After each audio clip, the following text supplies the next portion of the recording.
Welcome back to the Word in Our Hearts. We're going to continue on with chapter 11 in 2 Kings, Athaliah and Joash. When Athaliah, the mother of Ahaziah, saw that her son was dead, she proceeded to destroy the whole royal family. But Jehosheba, the daughter of King Jehoram and sister of Ahaziah, took Joash, son of Ahaziah, and stole him away from among the royal princes who were about to be murdered. She put him and his nurse in a bedroom to hide from Athaliah, so he was not killed. He remained hidden with his nurse at the temple of the Lord for 6 years, while Athaliah ruled the land. In the 7th year, Jehoiada sent for the commanders of units of 100, the Carites and the guards, and had them brought to him at the temple of the Lord. He made a covenant with them and put them under oath at the temple of the Lord. Then he showed them the king's son.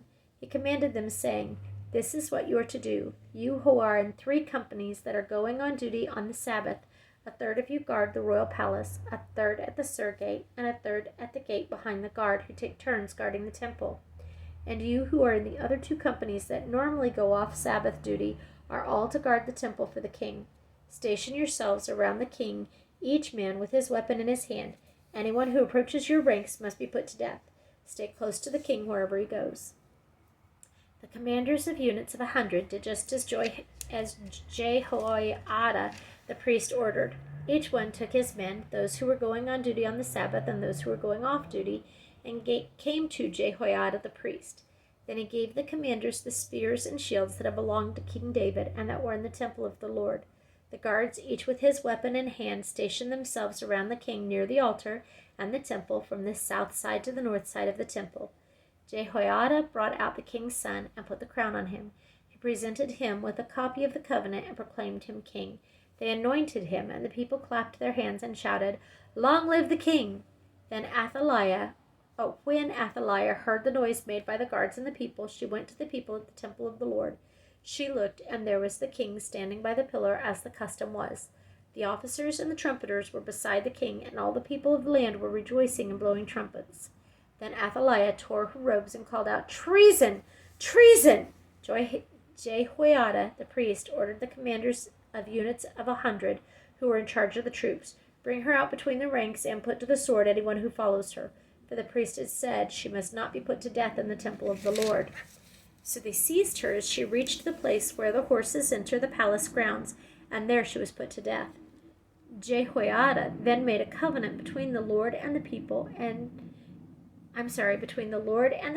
and people, that they would be the Lord's people. He also made a covenant between the king and the people. All the people of the land went to the temple of Baal and tore it down. They smashed the altars and idols to pieces and killed Matan, the priest of Baal, in front of the altars. Then Jehoiada the priest posted guards at the temple of the Lord. He took with him the commanders of hundreds, the Carites, the guards of all the people of the land, and together they brought the king down from the temple of the Lord and went into the palace, entering by way of the gate of the guards. The king then took his place on the royal throne, and all the people of the land rejoiced, and the city was quiet, because Athaliah had been slain with the sword at the palace.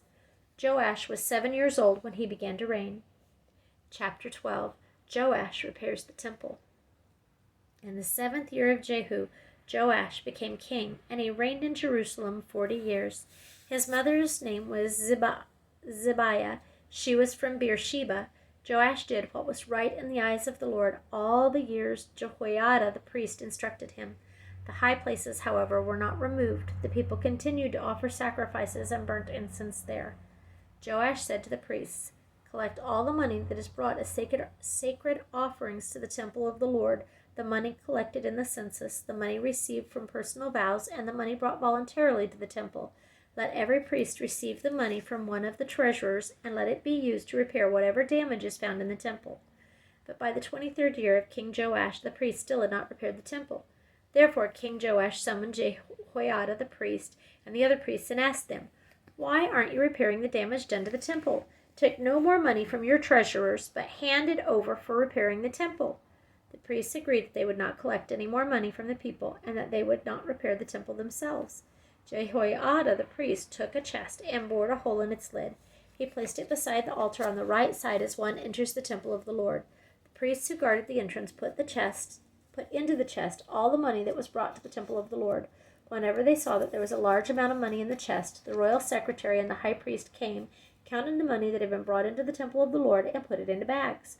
When the amount had been determined, they gave the money to the men appointed to supervise the work on the temple. With it they paid those who worked on the temple of the Lord, the carpenters and builders, the masons and stone cutters. They purchased timber and dressed stone for the repair of the temple of the Lord, and met all the other expenses of restoring the temple. The money brought into the temple was not spent for making silver basins, wick trimmers, sprinkling bowls, trumpets, or any other articles of gold or silver for the temple of the Lord. It was paid to the workmen who used it to repair the temple. They did not require an accounting from those to whom they gave the money to pay the workers, because they acted with complete honesty. The money from the guilt offerings and sin offerings was not brought into the temple of the Lord. It belonged to the priests. About this time, Hazael, king of Aram, went up and attacked Gath and captured it. Then he turned to attack Jerusalem. But Joash, king of Judah, took all the sacred objects dedicated by his fathers, Jehoshaphat, Jehoram, and Ahaziah, the kings of Judah, and the gifts he himself had dedicated, and all the gold found in the treasuries of the temple of the Lord and of the royal palace, and he sent them to Hazael, king of Aram, who then withdrew from Jerusalem. As for the other events of the reign of Joash and all he did, are they not written in the book of the annals of the kings of Judah? His officials conspired against him and assassinated him at Beth Milo on the road down to Silla. The officials who murdered him were Jozabad, son of Shimeath, and Jehozabad, son of Shomer. He died and was buried with his fathers in the city of David, and Amaziah his son succeeded him as king. Chapter 13. Jehoahaz, king of Israel. In the 23rd year of Joash, son of Ahaziah, king of Judah, Jehoahaz, son of Jehu, became king of Israel in Samaria, and he reigned 17 years. He did evil in the eyes of the Lord by following the sins of Jeroboam, son of Nebat, which he had caused Israel to commit, and he did not turn away from them. So the Lord's anger burned against Israel, and for a long time he kept them under the power of Hazael, king of Aram, and Ben-Hadad, his son. When Jehoahaz sought the Lord's favor, and the Lord listened to him, for he saw how severely the king of Aram was pressing Israel, the Lord provided a deliverer for Israel, and they escaped from the power of Aram. So the Israelites lived in their own homes as they had before, but they did not turn away from their sins of the house of Jeroboam, which he had caused Israel to commit. They continued in them. Also the Asherah pole remained standing in Samaria. Nothing had been left of the army of Jehoahaz except 50 horsemen, 10 chariots, and 10,000 foot soldiers, for the king of Aram had destroyed the rest and made them like the dust at the threshing time. As for the other events of the reign of Jehoahaz, all he did and his achievements, are they not written in the book of the annals of the kings of Israel? Jehoahaz rested with his fathers and was buried in Samaria, and Jehoash his son succeeded him as king. Jehoash, king of Israel. In the 37th year of Joash, king of Judah, Jehoash, son of Jehoahaz, became king of Israel in Samaria, and he reigned 16 years. He did evil in the eyes of the Lord, and did not turn away from any of the sins of Jeroboam, son of Nebat, which he had caused Israel to commit. He continued in them. As for the other events of the reign of Jehoash, all he did and his achievements, including his war against Amaziah, king of Judah, are they not written in the book of the annals of the kings of Israel? Jehoash rested with his fathers, and Jeroboam succeeded him on the throne. Jehoash was buried in Samaria with the kings of Israel. Now Elisha was suffering from the illness from which he died. Jehoash, king of Israel, went down to see him and wept over him. My father, he cried, the chariots and horsemen of Israel. Elisha said, Get a bow and some arrows. And he did so. Take the bow in your hands, he said to the king of Israel. When he had taken it, Elisha put his hands on the king's hands. Open the east window, he said, and he opened it. Shoot, Elisha said, and he shot. The Lord's arrow of victory, the arrow of victory over Aram, Elisha declared. You will completely destroy the Arameans at Aphek. Then he said, Take the arrows, and the king took them. Elisha told him, Strike the ground. He struck it 3 times and stopped. The man of God was angry with him and said, You should have struck the ground 5 or 6 times, then you would have defeated Aram and completely destroyed it. But now you will defeat it only 3 times. Elisha died and was buried. Now Moabite raiders used to enter the country every spring. Once, while some Israelites were burying a man, suddenly they saw a band of raiders, so they threw the man's body into Elisha's tomb. When the body touched Elisha's bones, the man came to life and stood up on his feet. Hazael, king of Aram, oppressed Israel throughout the reign of Jehoahaz, but the king was gracious to them and had compassion and showed concern for them because of his covenant with Abraham, Isaac, and Jacob. To this day he has been unwilling to destroy them or banish them from his presence. Hazael, king of Aram, died, and Ben-Hadad his son succeeded him as king. Then Jehoash, son of Jehoahaz, recaptured from Ben-Hadad, son of Hazael, the towns he had taken in battle from his father Jehoahaz. 3 times Jehoash defeated him, and so he recovered the Israelite towns. Amaziah, king of Judah, chapter 14. In the 2nd year of Jehoash, son of Jehoahaz, king of Israel, Amaziah, son of Joash, king of Judah, began to reign. He was 25 years old when he became king, and he reigned in Jerusalem 29 years. His mother's name was Jehoaddan. She was from Jerusalem. He did what was right in the eyes of the Lord, but not as his father David had done. In everything he followed the example of his father Joash. The high places, however, were not removed. The people continued to offer sacrifices and burnt incense there. After the kingdom was firmly in his grasp, he executed the officials who had murdered his father the king. Yet he did not put the sons of the assassins to death in accordance with what is written in the book of the law of Moses, where the Lord commanded, "Fathers shall not be put to death for their children, nor children put to the death for their fathers. Each is to die for his own sins." He was the one who defeated 10,000 Edomites in the Valley of Salt and captured Selah in battle, calling it Joktheel, the name it has to this day. Then Amaziah sent messengers to Jehoash, son of Jehoahaz, the son of Jehu, king of Israel, with the challenge, "Come, meet me face to face." But Jehoash, king of Israel, replied to Amaziah, king of Judah, "A thistle in Lebanon sent a message to a cedar in Lebanon, 'Give your daughter to my son in marriage.' Then a wild beast in Lebanon came along and trampled the thistle underfoot. You have indeed defeated Edom, and now you are arrogant. Glory in your victory, but stay at home. Why ask for trouble and cause your own downfall and that of Judah also?" Amaziah, however, would not listen. So Jehoash, king of Israel, attacked. He and Amaziah, king of Judah, faced each other at Beth Shemesh in Judah. Judah was routed by Israel, and every man fled to his home. Jehoash, king of Israel, captured Amaziah, king of Judah, the son of Joash, the son of Ahaziah, at Beth Shemesh. Then Joash went to Jerusalem and broke down the wall of Jerusalem from the Ephraim gate to the corner gate, a section about 600 feet long. He took all the gold and silver and all the articles found in the temple of the Lord and in the treasuries of the royal palace.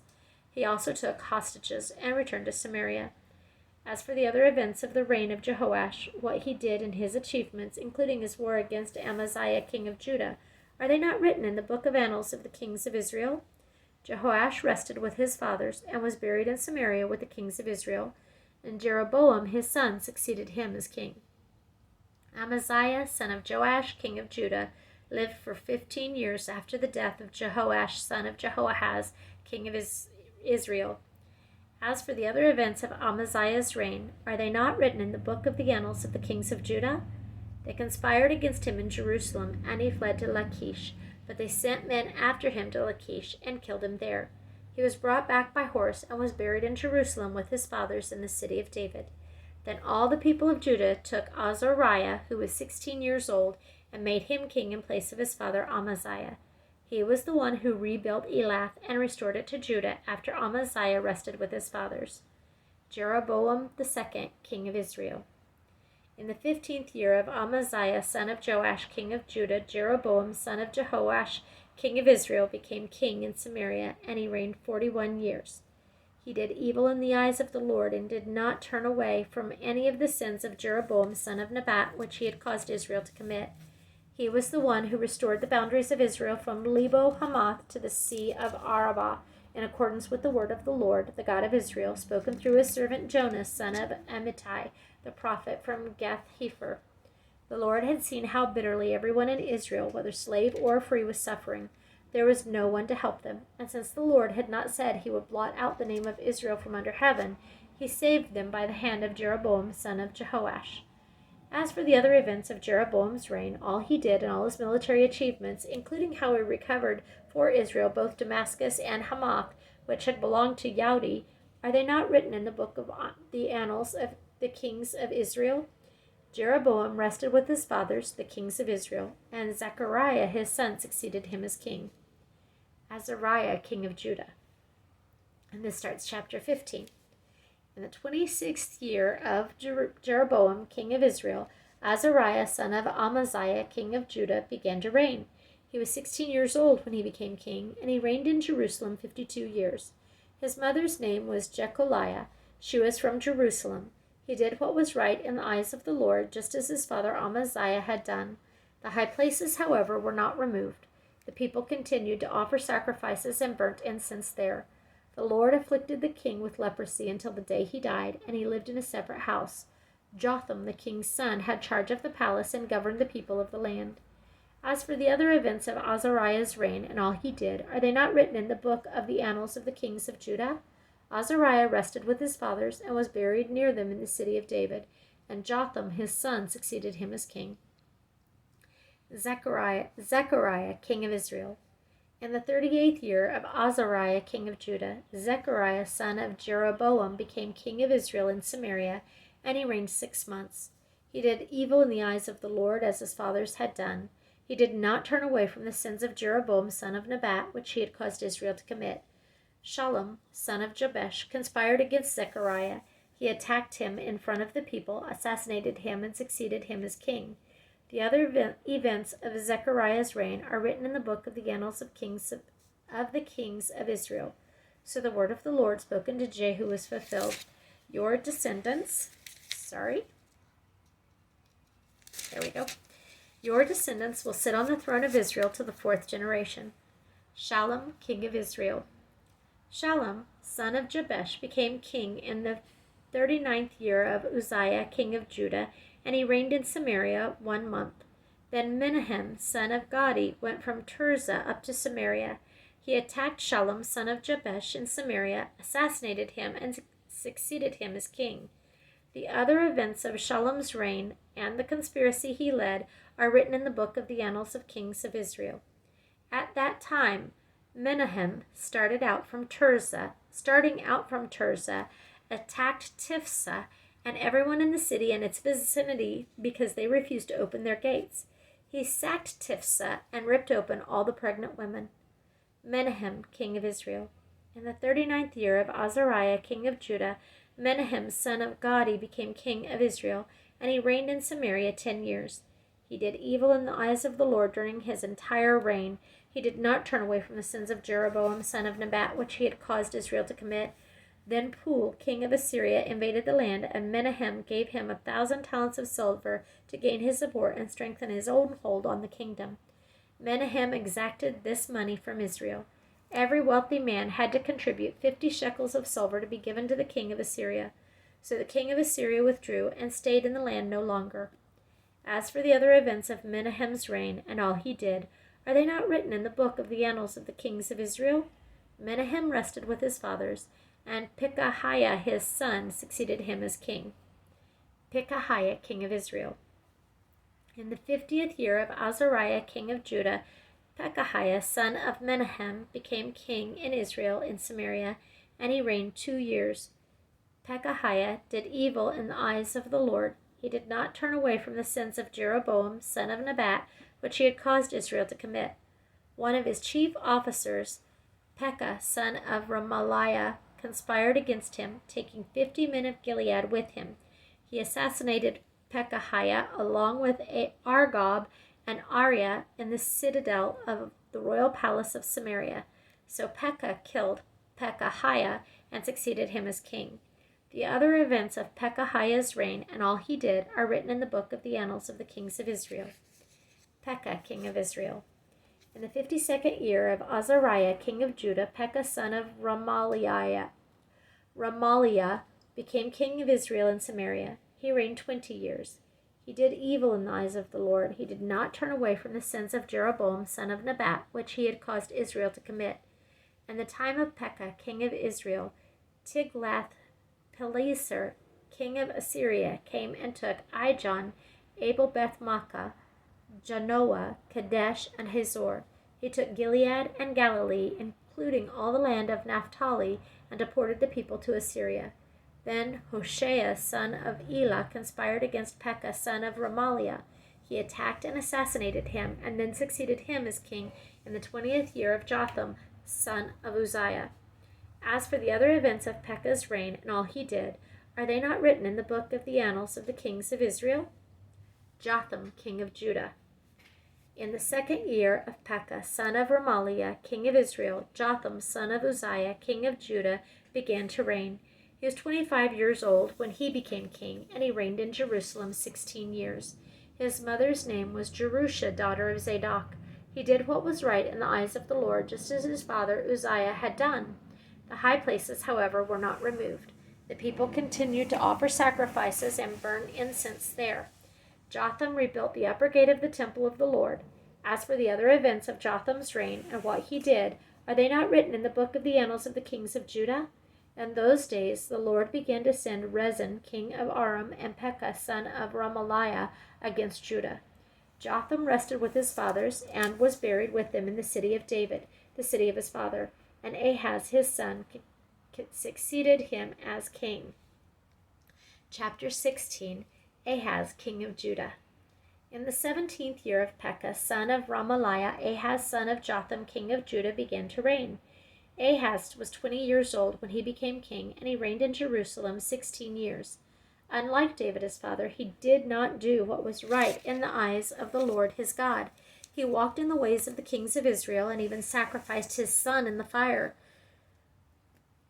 following the detestable ways of the nations the Lord had driven out before the Israelites. He offered sacrifices and burned incense at the high places, on the hilltops, and under every spreading tree. Then Rezin, king of Aram, and Pekah, son of Remaliah, king of Israel, marched up to fight against Jerusalem and besieged Ahaz, but they could not overpower him. At the time, Rezin, king of Aram, recovered Elath for Aram by driving. At that time, Rezin, king of Aram, recovered Elath for Aram by driving out the men of Judah. Edomites then moved into Elath and have lived there to this day. Ahaz sent messengers to say to Tiglath-Pileser, king of Assyria, I am your servant and vassal. Come up and save me out of the hand of the king of Aram and the king of Israel, who are attacking me. And Ahaz took the silver and gold found in the temple of the Lord and in the treasuries of the royal palace, and sent it as a gift to the king of Assyria. The king of Assyria complied by attacking Damascus and capturing it. He deported its inhabitants to Kir and put Rezin to death. Then King Ahaz went to Damascus to meet Tiglath-Pileser, king of Assyria. He saw an altar in Damascus and sent to Uriah the priest a sketch of the altar with detailed plans for its construction. So Uriah the priest built an altar in accordance with all the plans that King Ahaz had sent from Damascus, and finished it before King Ahaz returned. When the king came back from Damascus and saw the altar, he approached it and presented offerings on it. He offered up his burnt offerings and grain offering, poured out his drink offering, and sprinkled the blood of his fellowship offerings on the altar. The bronze altar that stood before the Lord he brought from the front of the temple, from between the new altar and the temple of the Lord, and put it on the north side of the new altar. King Ahaz then gave these orders to Uriah the priest. On the large new altar offer the morning burnt offering and the evening grain offering, the king's burnt offering and his grain offering, and the burnt offering of all the people of the land, and their grain offering and their drink offering. Sprinkle on the altar all the blood of the burnt offerings and sacrifices, but I will use the bronze altar for seeking guidance. As Uriah the priest did just as King Ahaz had ordered. King Ahaz took away the side panels and removed the basins from the movable stands. He removed the sea from the bronze bowls that supported it and set it on a stone base. He took away the Sabbath canopy that had been built at the temple and removed the royal entryway outside the temple of the Lord in deference to the king of Assyria. As for the other events of the reign of Ahaz and what he did, are they not written in the book of the annals of the kings of Judah? Ahaz rested with his fathers and was buried with them in the city of David, and Hezekiah his son succeeded him as king. Hoshea, last king of Israel. And this starts chapter 17. In the 12th year of Ahaz, we need to stop there. We will continue on next time with chapter 17.